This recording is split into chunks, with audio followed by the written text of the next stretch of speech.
Welcome to a fresh episode of Bank on It, and today I'm excited to be joined by my guest, Johann Peens, also known as JP. JP, thank you so much for joining us. It's a pleasure. Thanks, Tell us Koshiek. about the cool stuff that you do, JP. Cool stuff is financial planning and how to make the life easier for people out there that doesn't necessarily have it or get it, and how we can help them sort their lives out. And that's the crux of what we're going to be chatting about today, simplifying finance, and more especially adulting 101, right? Look forward to it. I look forward to it too. So, you, early on in your career, you're faced with this complete black box of decisions. It's just confusing. You don't know where to start. First car, first house, planning for maybe a wedding, paying off student loans, first paycheck, just everything. It's just chaos, right? Someone who's starting out, how can we simplify those decisions? Where do you even start when you're faced with all this information, all of these noise, all of these big ticket purchases? Take me through it. Koshiek, to make it as basic and simple as possible, number one step in any financial plan, any consideration of a financial plan, we have people out there talking about retirement annuities, pension funds, retiring, etc. The number one step, the most simplified step, build emergency funding. That should be bucket number one. Rainy day. Say for keep cash away for a rainy day. Right? You want liquidity. Okay. Simple as that. That's it. So before you even get started on big ticket purchases, make sure you have a little bit of cash set aside. And that is exactly it. You don't want to pay for short-term debt or short-term expenses using long-term investments. So the idea is counterproductive if you think about it, counterintuitive to what you do. But the first step is make sure you've got emergency funding. That emergency funding can help you when those big unexpected moments happen.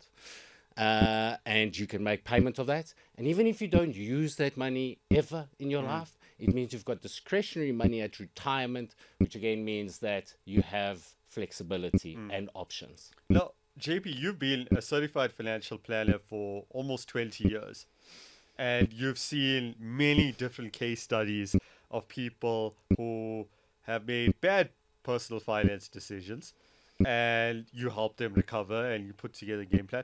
What are some of the biggest financial mistakes you see people making, the most common 2 or 3 ones? And how can the people who are watching this, our audience, avoid making those mistakes? So, 3 simple things to look for. First off, you want to understand the product itself. So understand the product. What's the interest rate? How does it work? So getting into the wrong type of financial product. Correct. Okay. So you don't want to get into the wrong financial product. You definitely want to focus on fees. So fees is a big part of that. So expensive. So expensive or cheap, both ways. You want to make sure that you focus on the cost and then what service you get or what benefits you get for that cost or the fee that you're putting out there. And number 3 is probably the performance. So you want to look at how that benefit or that investment or your little bit of money that you've got left in the bank is performing, and you want to keep your eye on that. Got you. So let's simplify that with a real world example. I walk into a car dealership and I see a really nice car that I like. Yes. And the salesperson just gives me this fat contract and says, sign it. What are some of the things I should be looking for when buying my first car? So number 1 is the interest rate. You want to keep a keen eye on the interest rate. What is that? Let's explain what an interest rate is, right? Basically. So interest rate is what the bank will charge you for looking after that vehicle. They usually add on a bit of money on that, so or a percentage onto that. So you would find that your normal rate would be 7.5%. If we add on what the banks charge you additionally, generally you get an additional fee. So you want to make sure that you go and scope that and understand what the interest amount is that you're going to pay over that term. So the cost of taking out that loan. Correct. Right. So if you take out a loan for 100,000 rands and the interest rate is 12%, 12,000 rand gets paid over and above than 100,000 rand. Right? 100%. Got you. 100%. And that means that you pay that interest first before you pay off your capital amount that you owe them. Got you. Take me through the basic steps in building a super basic budget, and what does that mean for everyone that's watching this? So off the bat, Koshiek, you want to understand your cash flow. So what do I have available at the end of the month? One of the biggest questions we get when we do financial planning, and right from the start, this is usually the question that we get is, I've got all this money left over at the end of the month, but I don't. And that's because they don't budget properly, and they allocate money to something that they don't know they're allocating money to. So we call it the bucket system. So you always want to understand buckets of where things fall into to make it really simple. Always pay yourself first. So any budget, you should think of it in that light. It's to pay yourself first. Simple budgeting is take your income, understand how much I'm bringing in.